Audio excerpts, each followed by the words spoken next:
కానీ mid night ల్యాప్టాప్లో ఏం చేస్తున్నావురా? మన ప్రాజెక్ట్ లాస్ట్ వీకే లైవ్ వెళ్ళిపోయింది కదా, ఇప్పుడు అంత ఇంపార్టెంట్ పని కూడా లేదు. నాది కాదురా, గీతది. అంటే రేపు తనకేదో ప్రాజెక్ట్ పని మీద పీపీటీ ఉందంట, నేను చేస్తున్నా. తుని బతుకు సిగ్గు సరం లేదురా నీకు? తను ఎంజాయ్ చేస్తుంటే నువ్వు నిద్ర కూడా మానేసి వర్క్ చేస్తున్నావా?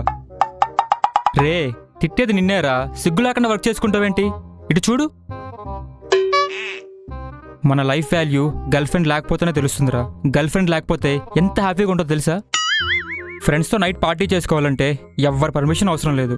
ఫ్రెండ్స్తో కలిసి గోవాకి వెళ్ళాలంటే ఎవరిని అడుక్కోవాల్సిన అవసరం లేదు. నైట్ ఇంటికి వెళ్ళడం లేట్ అయితే ఎవ్వరికి ఎక్స్ప్లెనేషన్ ఇవ్వాల్సిన అవసరం లేదు. పబ్లో కొంచెం ఎక్కువై టేబుల్ ఎక్కి డ్యాన్స్ చేసావు అనుకో, బేబీ ఏంటి నువ్వు అంత ఎంబారసింగ్గా బిహేవ్ చేస్తున్నావు అని అలిగే వాళ్ళు కూడా ఎవరు ఉండరు.